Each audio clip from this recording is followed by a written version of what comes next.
Abra sua Bíblia em Mateus capítulo 12. Nós vamos ler a partir do versículo 22. Mateus 12, 22.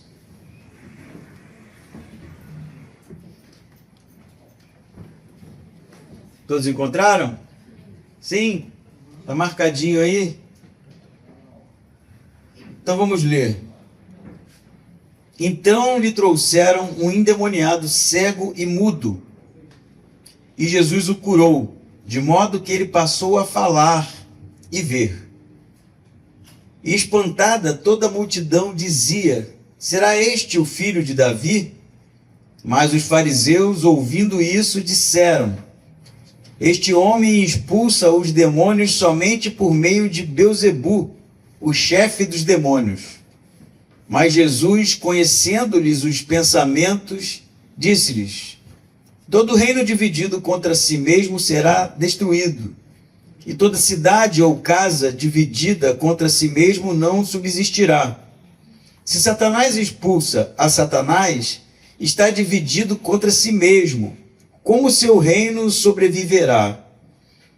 E se expulso os demônios por meio de Belzebu, por quem os vossos seguidores os expulsam? Por isso, eles mesmos serão vossos juízes. Mas se é pelo Espírito de Deus que expulsa os demônios, então o reino de Deus chegou a vós. Como pode alguém entrar na casa do valente e roubar-lhe os bens, sem que primeiro o amarre? Só depois lhe saqueará a casa. Quem não está comigo está contra mim, e quem comigo não ajunta, espalha. Portanto, digo-vos, todo tipo de pecado e blasfêmia será perdoado aos homens, mas a blasfêmia contra o Espírito não será perdoada. Se alguém disser alguma palavra contra o Filho do Homem, isso lhe será perdoado. Mas se alguém falar contra o Espírito Santo, não lhe será perdoado nem neste mundo, nem no vindouro. Amém? A continuação do nosso estudo em Mateus nos leva agora para um embate, mais um embate de Jesus com os fariseus, agora por conta de um endemoniado. Nós vimos semana passada que eles vão questionar a cura de uma pessoa no sábado. E então toda a discussão se dá por conta da controvérsia de que se era lícito ou não curar no sábado, como se curar fosse uma coisa supernatural. Então a discussão girou em torno do que se podia ou não podia fazer no sábado, enquanto o milagre em si, que era o grande sinal, era ignorado pelos fariseus. Aqui não é nada muito diferente, embora da parte de Jesus tenha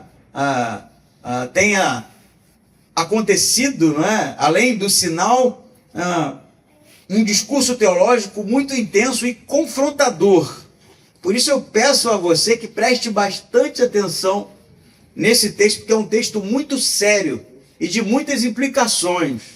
Às vezes a gente, numa leitura de carreirinha, né, passa batido por algumas afirmações de Jesus, mas é necessário a gente parar tudo agora, conectar, quem sabe, a nossa atenção com a exposição do texto, porque realmente é algo confrontador. O texto começa mostrando para nós, versículo 22, que levaram até Jesus um endemoniado. A gente não sabe quem levou aqui. Provavelmente amigos ou familiares ou pessoas que queriam bem esse indivíduo, que já não gozava de uma saúde há bastante tempo. O que era um endemoniado no século I? Nada diferente do que é um endemoniado hoje. Mas nesse caso, além de ser alguém que havia perdido a identidade, né? Normalmente as pessoas, quando padeciam desse tipo de mal, elas se isolavam, elas iam para cemitérios, para lugares exíguos, tentavam contra a própria vida. Esse aqui ainda tem duas características interessantes e marcantes no texto. Ele é cego e mudo. Então, parece, né, por conta da leitura do texto, que a sua cegueira e a sua mudez se dava por causa da possessão de um demônio que o deixava assim. Porque depois que Jesus liberta esse indivíduo dessa possessão, ele não é mais alguém cego e surdo. O texto diz pra gente que levaram então o endemoniado, mudo, né? Cego e mudo até Jesus, e Jesus imediatamente cura aquela pessoa. Diz então Mateus pra gente que ele passa a falar e a ver. Então, Jesus dá um comando, não é? Aquela pessoa é libertada daquela opressão maligna e ela agora passa a ver e a falar, não é? Então, o milagre, ele é algo que não pode ser contestado. De fato, aconteceu um episódio miraculoso da parte de Jesus, que não era simplesmente, né, deixar de convulsionar, ou de ranger, ou de ser agressivo e atacar pessoas, mas também de um caso em que Jesus, ao usar o seu poder, faz com que aquele cego passe a enxergar, não é? E aquele indivíduo passe também a falar. Então, há uma percepção da comunidade aqui de que o milagre realmente foi algo extremamente poderoso, porque é perceptível, né? Não é como, por exemplo, uma cura interna, né, de alguém que sofria de um mal que não poderia ser percebido, a não ser, quem sabe, uma prostração ou um estado de tristeza. Era algo que impedia essa pessoa realmente de gozar de uma saúde física plena. Diz o 23 o seguinte: espantada, toda a multidão dizia: será este o filho de Davi? Então, a multidão, ao ver o sinal, que era algo que não acontecia nesses termos, né? Alguém com essa autoridade, que pegava um indivíduo nesse estado, em um comando, libertava, e a pessoa imediatamente passava a ver, a pessoa imediatamente deixava aquela condição, não é? de destruição, de autodestruição, de agressividade imediatamente, e isso fez com que a comunidade ali, né, com que o público ali, quem sabe, flertasse com a possibilidade de Jesus ser o Messias, de Jesus ser aquele que havia sido prometido por Deus, que libertaria o povo. Então você percebe que, embora não haja uma convicção na voz dessas pessoas, dessa multidão, mas já há um flerte com a possibilidade, porque esse tipo de coisa não era vista, esse tipo de coisa não era comum, não era todo dia que se via alguém em um único comando produzir esse tipo de episódio. Mas, né, diz pra gente Mateus que no 24, os fariseus, ouvindo isso, o que eles ouviram? Eles ouviram as pessoas questionando, quem sabe pensando na possibilidade daquele homem ser o Messias, o filho de Davi, que era assim um dos títulos messiânicos desse personagem que seria enviado por Deus do Antigo Testamento, profetizado pelos profetas, né, e que seria enviado por Deus para a libertação do povo. Então, os fariseus, ao perceberem esse tipo de possibilidade na compreensão do povo, eles automaticamente passam a dizer que Jesus curava. Sim. Então, esse é o ponto. Eles não negam a cura. Eles não negam que houve um milagre. Eles não negam que algo sobrenatural aconteceu ali. Mas eles produzem uma releitura do episódio e uma interpretação que, da sua perspectiva, Jesus expulsa, mas o poder que está agindo através de Jesus não é de Deus. E o texto vai dizer para a gente que eles dizem que este homem expulsa os demônios somente por meio de Belzebu. O que é Belzebu? A gente sabe o que é Belzebu, né? Eu falei em um outro episódio, em Mateus mesmo, que a expressão Belzebu era uma expressão pejorativa, né? Que significava Senhor das Moscas, porque Baal era uma entidade, um deus pagão, né? Conhecido no Antigo Testamento, e a palavra Baal é Senhor. Então, nesse período, eles apelidaram o Baal de Senhor das Moscas. como que ia diminuir, né? Ele é Senhor das moscas, do lixo, né? Daquilo que é vulgar e baixo. Então eles não dizem que Jesus expulsa o demônio pelo poder dos demônios. Eles dizem que ele expulsa o demônio pelo poder de Belzebu, o chefe ou o príncipe dos demônios. Então, na demonologia judaica havia uma hierarquia, né? No que tange ao mundo espiritual e em específico a esse tipo de ente, os demônios, que eram malignos, que eram destruidores, que eram opositores ao reino de Deus. E se Jesus estava executando algum tipo de sinal ali, se isso era inexplicável e sobrenatural, a única explicação para eles é que ele agia assim, mas no poder do príncipe dos demônios. Esse é o poder dele. Por que eles agem assim? Essa é uma pergunta, né?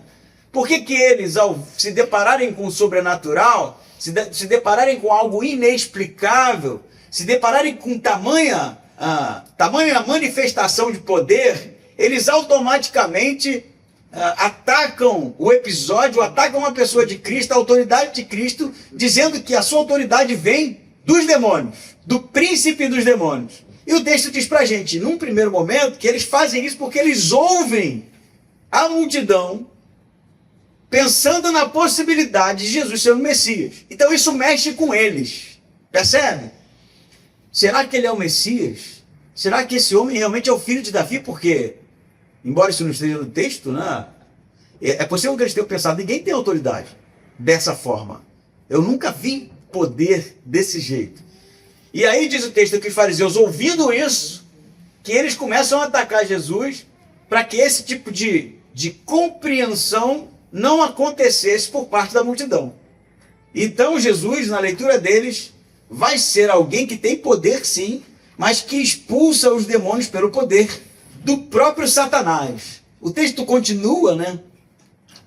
E 25 tem algo bem interessante, versículo 25, que diz assim, mas Jesus, conhecendo-lhes os pensamentos, o que isso significa? Não significa que esse ataque por parte dos fariseus, de dizer que Jesus expulsava demônios pelo poder de Belzebu, que essa compreensão de Jesus se deu por conhecer isso no coração deles, porque eles já disseram isso. Isso é público.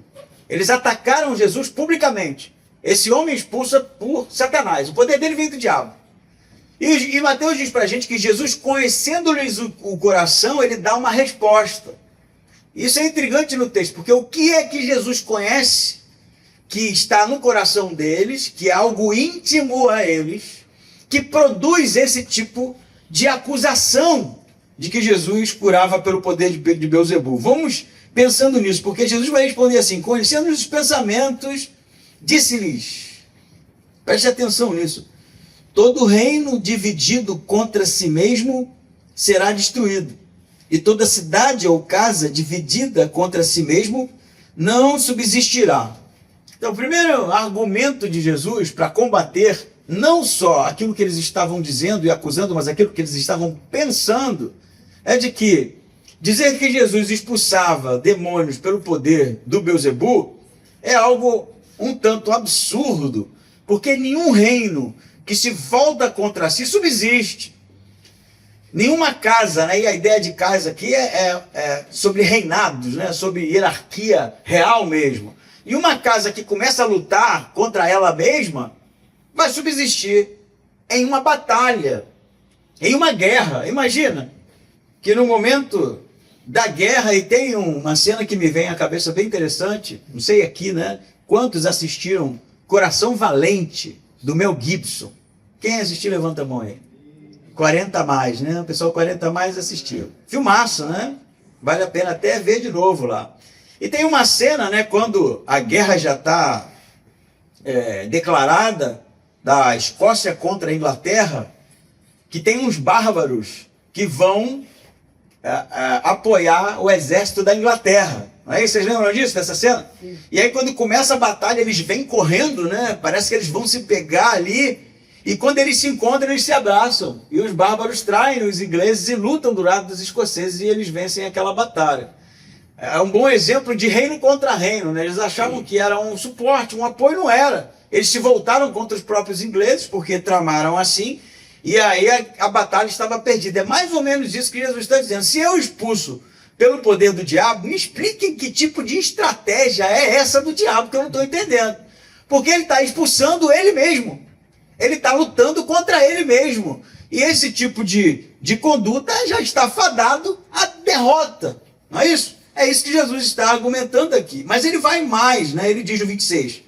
Se Satanás expulsa Satanás, está dividido contra si mesmo, como o seu reino sobreviverá. Então é o diabo dizendo, sai em nome do diabo, né? Porque é isso que eles estão acusando Jesus. Você está expulso, o demônio, em nome dos demônios. E aí o demônio sai e o demônio perde. Porque não tem como vencer. Jesus diz, o argumento de vocês, ou a acusação de vocês, é um tanto estranha. E ele vai dizer aqui mais, no 27. E se eu expulso os demônios por meio do Belzebu, por quem expulsam os vossos, em algumas versões dá filhos, né? Na minha dá os vossos seguidores. O que Jesus está dizendo? Se eu expulso pelo poder de Belzebu, se o exorcismo, né? Se esse tipo de milagre, de libertação que eu faço vem do diabo, e o exorcismo que os vossos filhos fazem, o que isso significa? Não eram filhos parentes, né?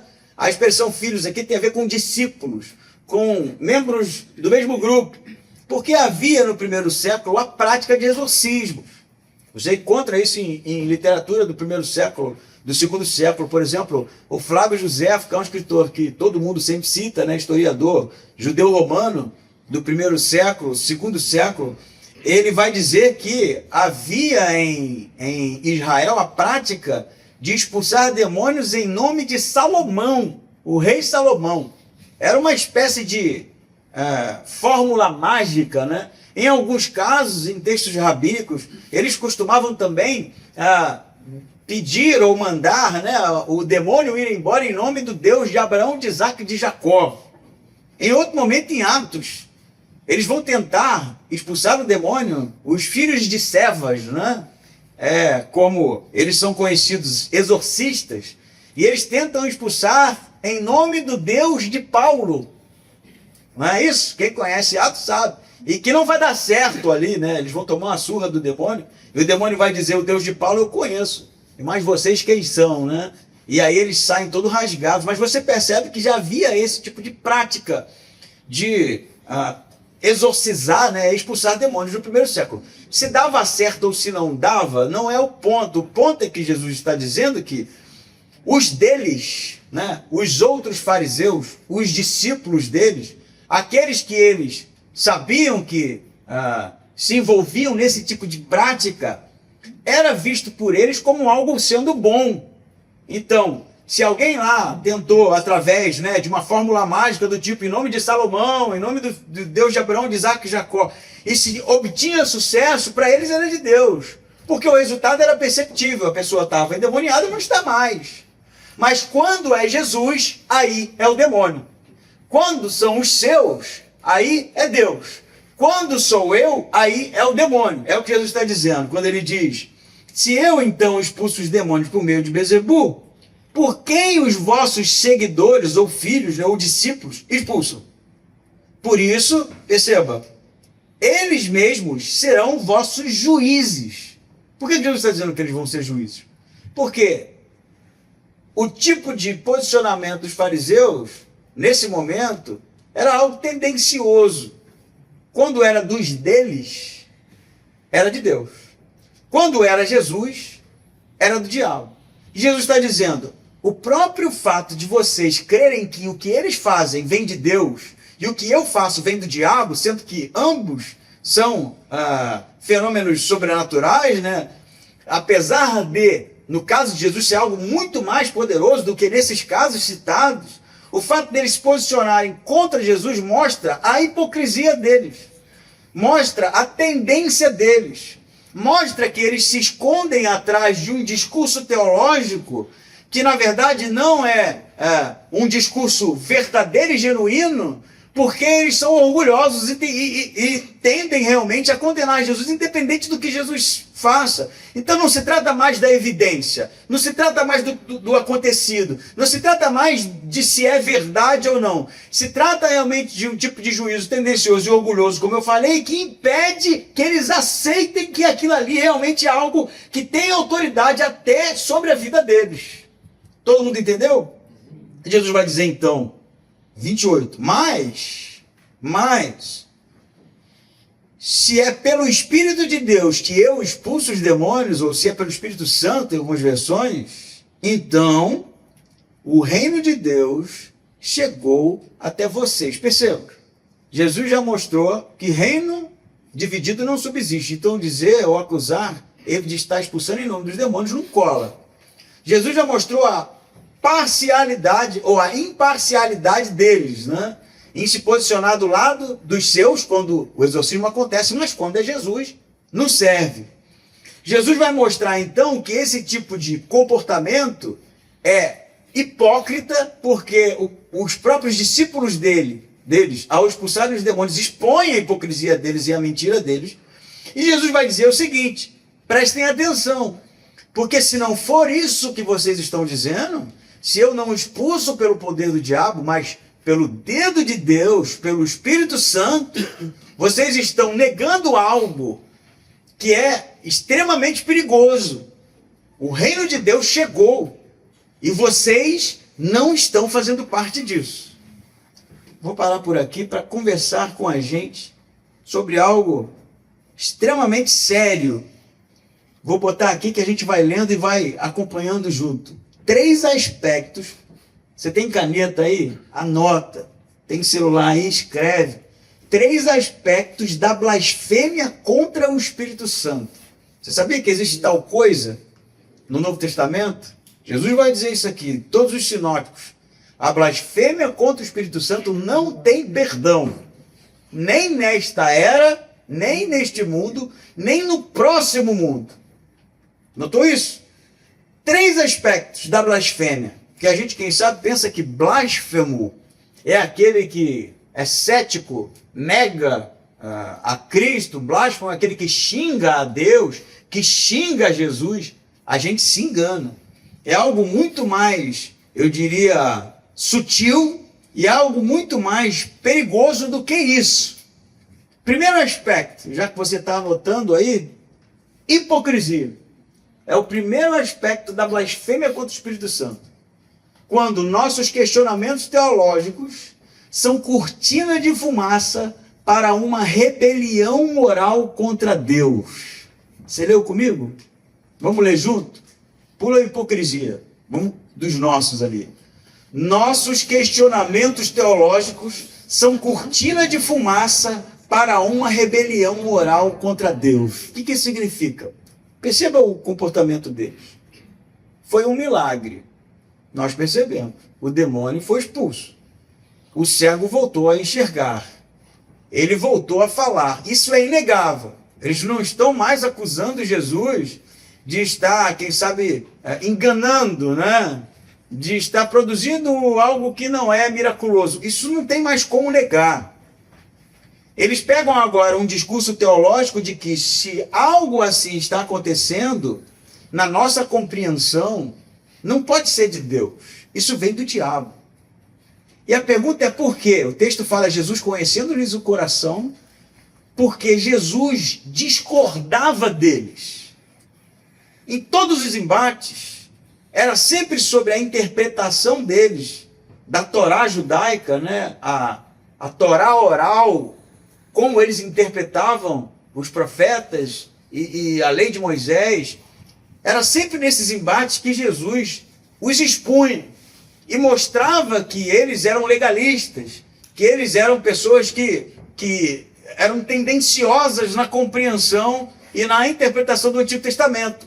À medida que eles vão perdendo os argumentos, perdendo as discussões, o coração deles começa a se encher de um desejo assassino de que Jesus morra. A gente viu semana passada que a discussão sobre o sábado se desenrola por um planejamento para assassinar a Jesus. Então não é mais sobre simplesmente eu não fui convencido de que isso aí não é de Deus. Não é mais sobre isso. É muito mais sobre, por ele discordar, nós agora decidimos que tudo que ele fizer não é de Deus. Nós agora decidimos que tudo que ele realizar não pode ser compreendido como algo sendo de Deus, porque ele discorda da gente. Porque ele não faz parte do nosso grupo, porque ele não faz parte da nossa escola teológica. Percebe isso? Então, o discurso teológico deles, ou como eles interpretam o Antigo Testamento, é uma cortina de fumaça que esconde o verdadeiro sentimento deles, que Jesus conhece olhando o coração deles, que é a hipocrisia. Eles são hipócritas, eles são legalistas mesmo, porque eles são tendenciosos, eles não avaliam a verdade pela verdade, eles não avaliam o que Jesus diz por perceber, quem sabe, a voz de Deus agindo, o poder de Deus agindo na pessoa de Cristo. Eles já decidiram de antemão que irão rechaçar e negar qualquer coisa que Jesus realize, inclusive a libertação de um endemoniado desse tipo. Então, o primeiro aspecto para a blasfêmia contra o Espírito Santo é a hipocrisia. Quando a gente começa com um discursinho superficial, porque no final da história a gente precisa dessa muleta, a gente precisa desse discurso para esconder o nosso verdadeiro sentimento, que é uma rebelião contra Deus, que é realmente uma resistência contra a ação do Espírito Santo, que é realmente um desejo de resistir, porque não resistir, porque ceder vai fazer com que a gente tenha que mudar de comportamento, vai fazer com que a gente tenha que sair do nosso lugar e se mexer. Porque se eles reconhecem que a libertação que se dá ali é realmente algo de Deus, eles precisam se submeter a tudo que Jesus falou até agora. Eles precisam se submeter a todos os ensinamentos de Jesus. Inclusive, eles precisam receber e entender que Jesus é o Messias, o Filho de Deus. Mas eles não querem. E aí eles constroem. Só pode ser pelo poder de Beelzebul. E por aí a história vai seguindo, né? Eu penso que o primeiro passo para blasfemarmos contra o Espírito Santo, e isso é uma possibilidade no Novo Testamento, é sermos hipócritas. Sermos hipócritas.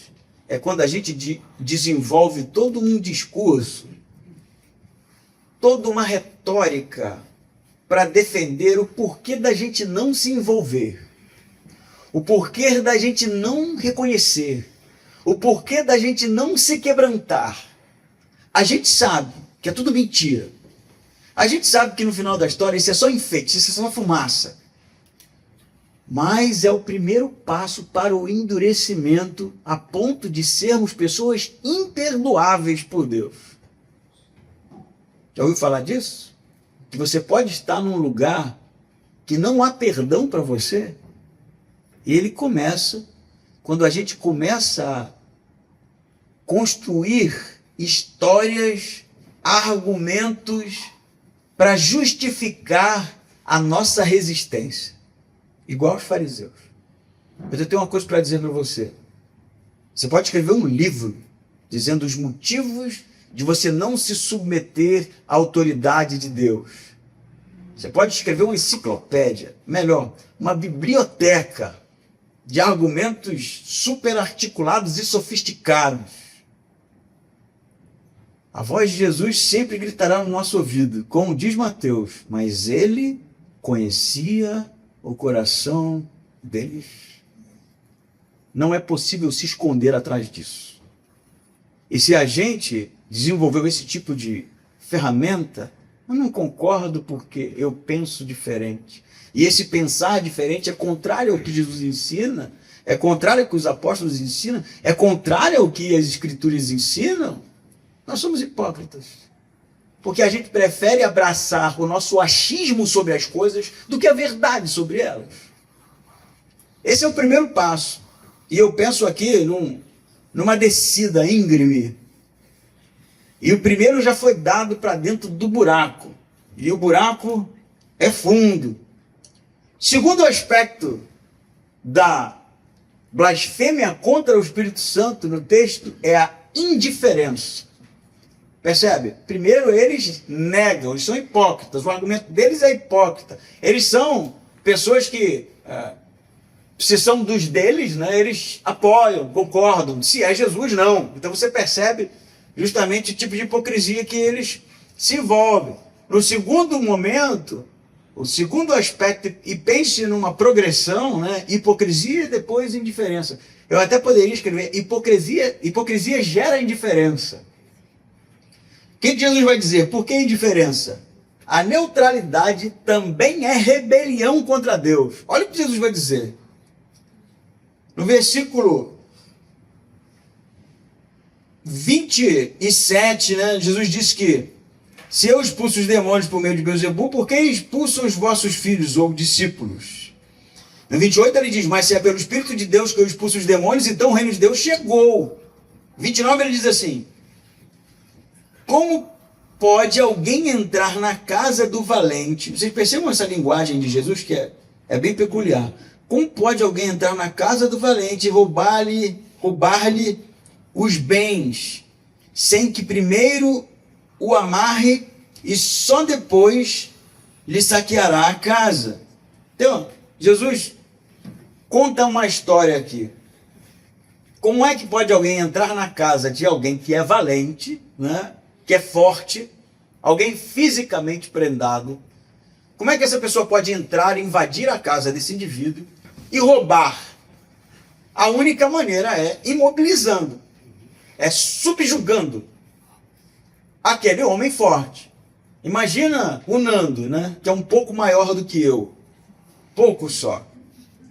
Se eu um dia decidir entrar na casa do Nando e roubar a casa do Nando, com o Nando em casa, ou eu estarei armado, ou eu vou tomar uma surra.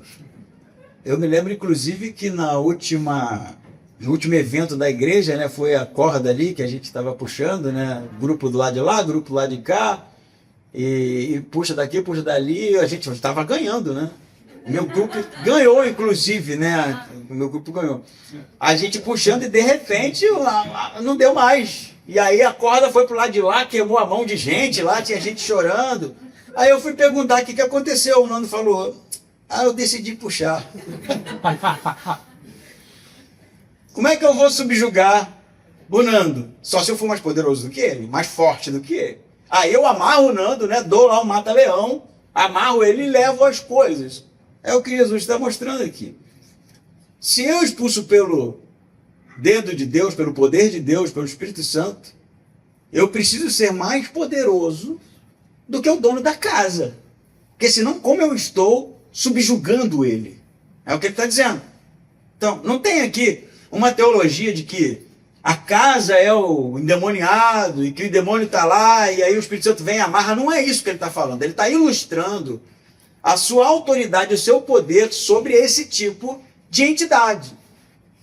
Alguém para subjugar, né, esse tipo de espírito precisa ser mais poderoso do que ele, porque para roubar-lhe a casa precisa lhe subjugar, como falei, e amarrá-lo, né, tornando ele cativo. Aí ele diz assim, só depois lhe saqueará a casa, no 30. Quem não está comigo está contra mim. E quem comigo não ajunta, espalha. Qual é o fluxo? Se eu não expulso pelo poder de Beelzebul, o reino de Deus chegou. Porque é Deus que está fazendo isso, Deus que está libertando as pessoas. Se eu subjugo o inimigo, lhe amarro e lhe roubo os bens, eu sou mais poderoso. Então, se eu sou mais poderoso e atuo pelo poder de Deus e o reino de Deus chegou, quem não estiver comigo é contra mim. Entendeu o argumento de Jesus?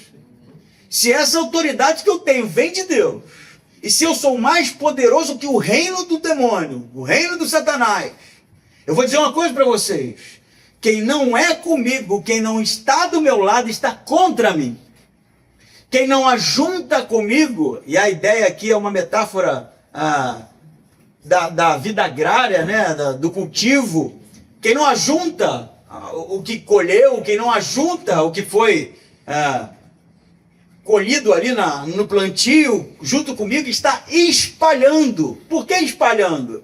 Porque eles impedem a multidão de crer. Quando a multidão flerta com a possibilidade de Jesus ser o Messias, o que eles dizem? Não, ele expulsa pelo poder de Beelzebul. E esse tipo de comportamento deles é algo justamente de quem está do lado de lá da linha, que não é a favor do reino de Deus, do poder agindo através de Cristo e manifestando, né, que é o poder do Espírito Santo, e está ainda espalhando, atrapalhando, impedindo. Jesus vai dizer em outros momentos que eles impediam que outros entrassem no reino dos céus. Eles não entravam e ainda impediam os outros. Por isso, nosso segundo aspecto da blasfêmia contra o Espírito Santo é indiferença. Por que indiferença? Porque para Jesus não existe neutralidade. Eu já falei alguns sermões para trás, né? alguns estudos para trás. Jesus é radical. O discurso de Jesus é totalmente radical. Não tem como você ouvir Jesus e, quem sabe, pensar que as suas reivindicações podem me deixar em um lugar confortável para decidir. Não, ele é radical. E ele vai dizer nesse momento que se aqueles homens não eram junto dele, não estavam do lado dele, eles estavam simplesmente do lado de lá, fazendo parte do reino do diabo. Eles é que fazem parte, porque eles não se posicionam do lado do reino que chegou.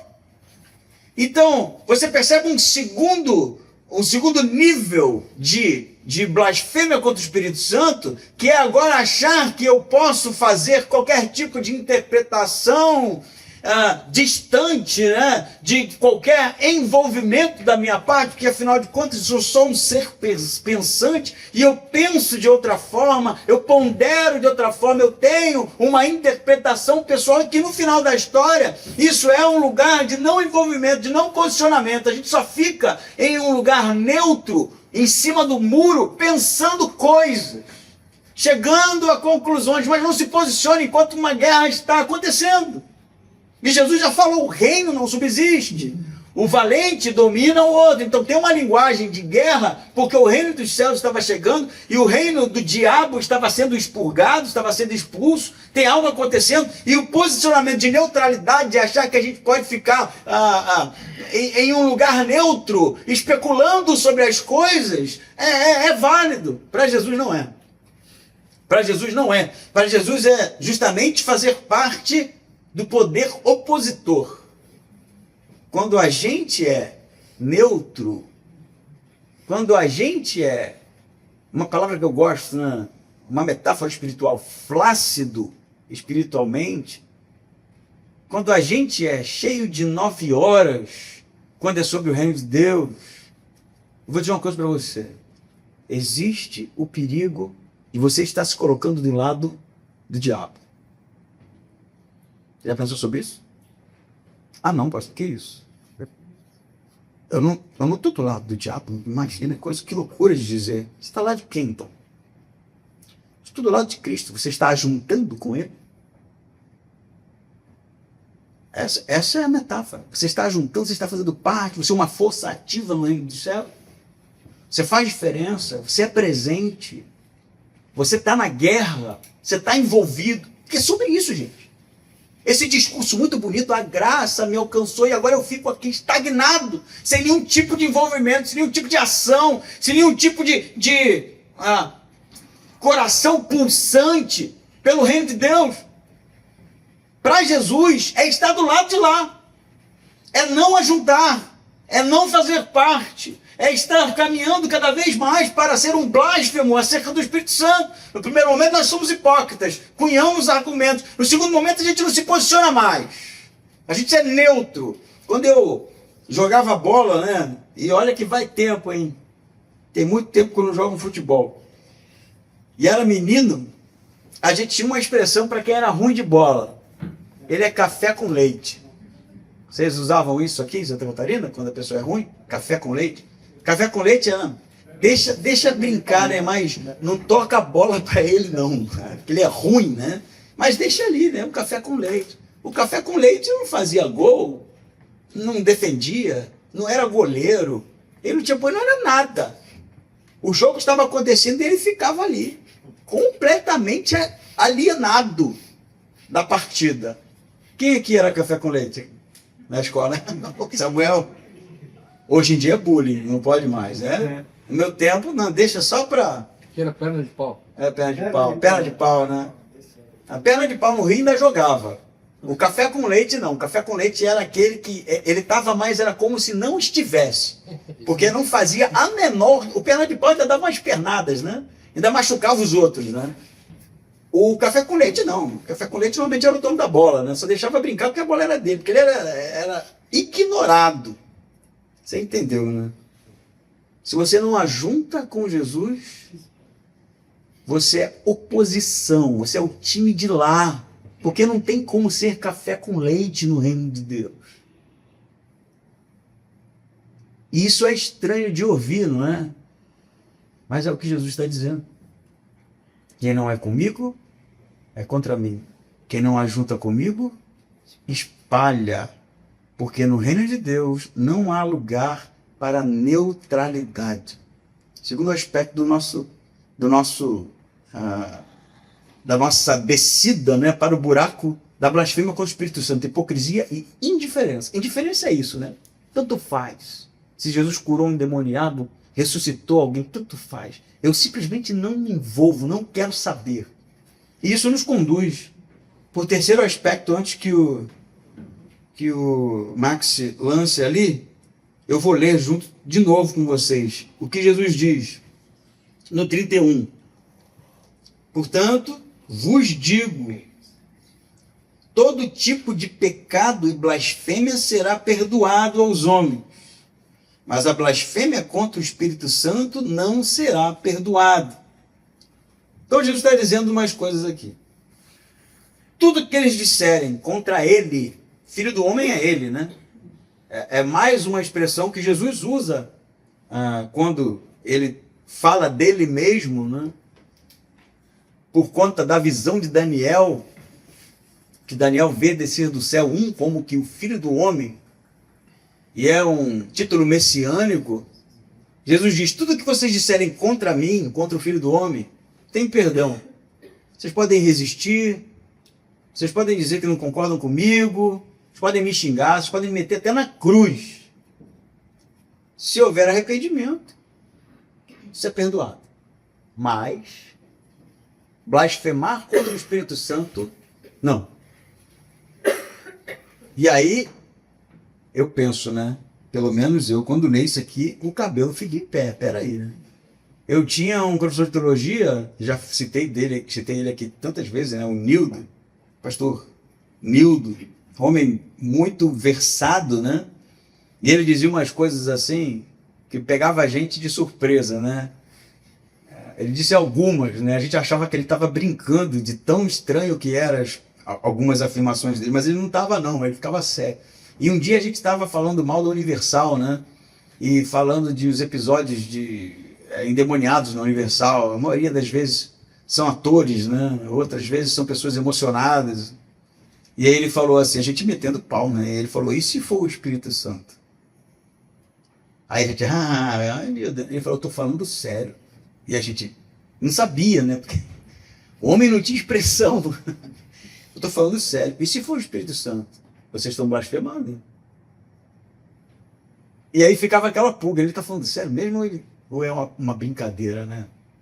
Porque isso deixa a gente, realmente, pelo menos eu, preocupado. Tudo que você disser contra Jesus tem perdão. Pode crucificá-lo. Mas contra o Espírito Santo não tem. Vamos continuar na leitura. E ele diz no 32 aqui, e se alguém disser alguma palavra contra o Filho do Homem, de novo ele diz, isso lhe será perdoado. Mas se alguém falar contra o Espírito Santo, não lhe será perdoado nem neste mundo, nem no vindouro. Que seria este mundo e o mundo vindouro? Na teologia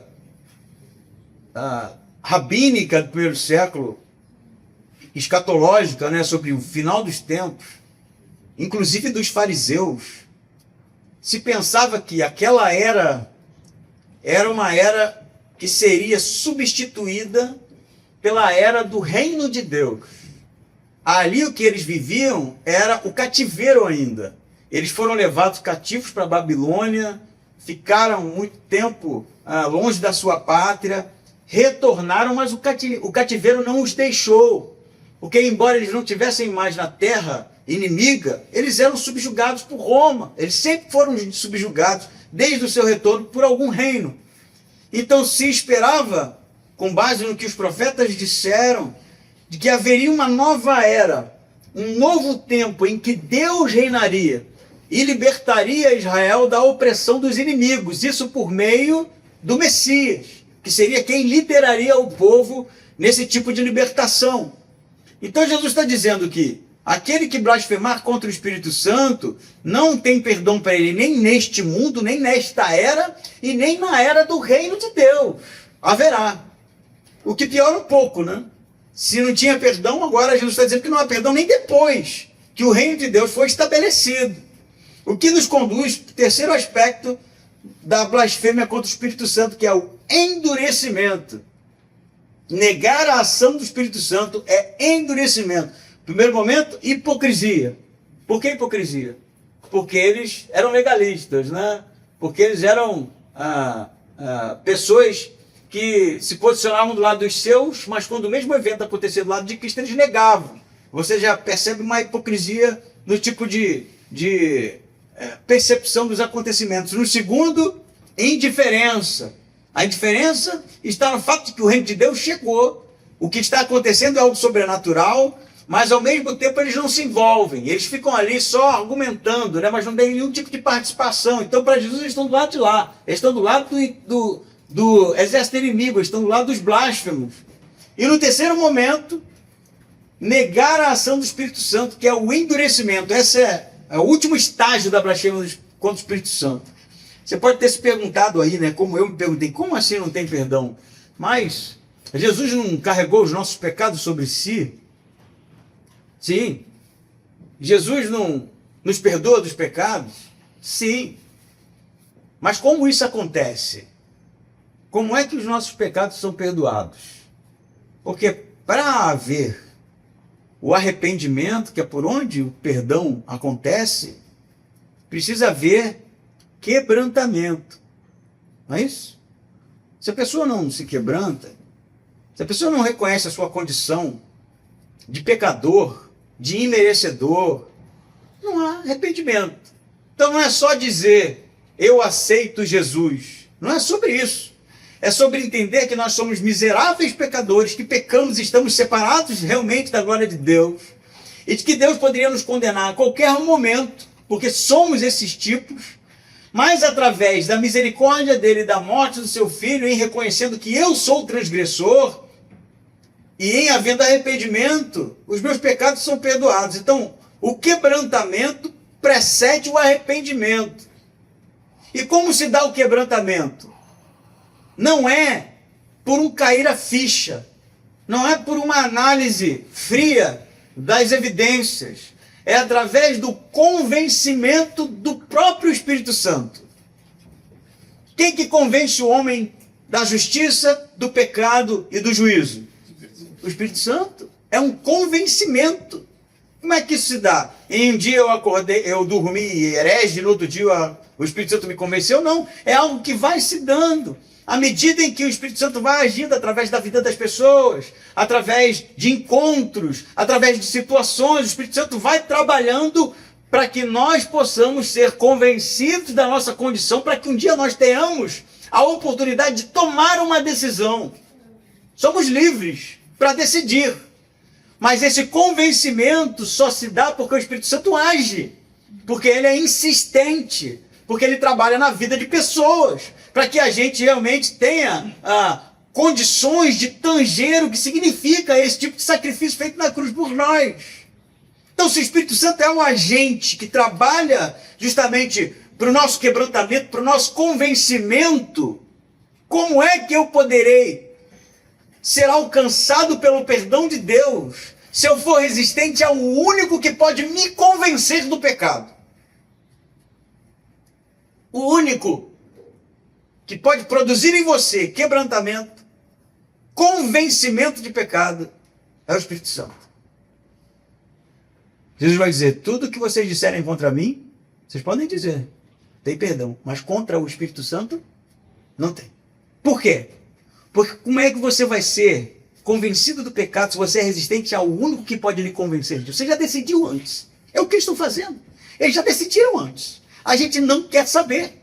Ah, mas o homem era endemoniado. Não nos importa. Deve ser o diabo. Ah, mas o morto ressuscitou. Não nos importa. Eles já decidiram de antemão que eles seriam resistentes à ação do Espírito Santo, que é por quem o poder de Deus acontece e justamente produz essas manifestações. Jesus disse, se é pelo poder do Espírito Santo, se é pelo dedo de Deus que eu executo essas coisas, o reino de Deus chegou. E vocês estão sendo resistentes à chegada do reino de Deus ao Espírito Santo, que é o único que pode convencer o homem da justiça, do pecado e do juízo. Então, o terceiro aspecto da blasfêmia contra o Espírito Santo é quando nós nos endurecemos, resistimos à ação do próprio Espírito Santo.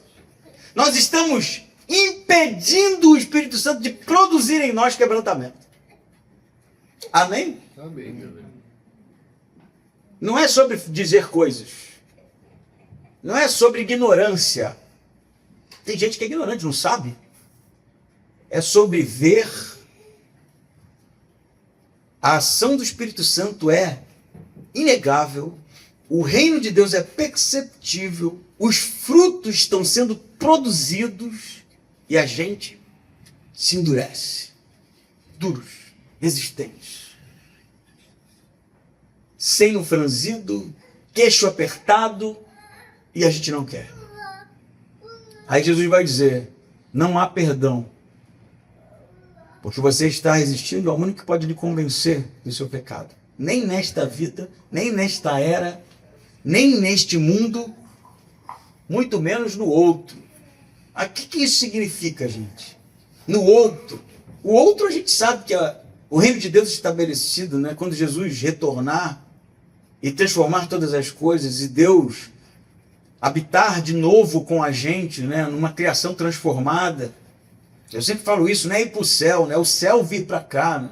É uma mudança produzida por Deus em uma criação que está decaída. É a transformação. Teremos novos corpos, né, incorruptíveis. Deus habitará conosco. A criação que está subjugada, cativa pelo pecado, será liberta. Jesus está dizendo, nem neste mundo haverá perdão. E aí, eu vou expandir um pouquinho aqui.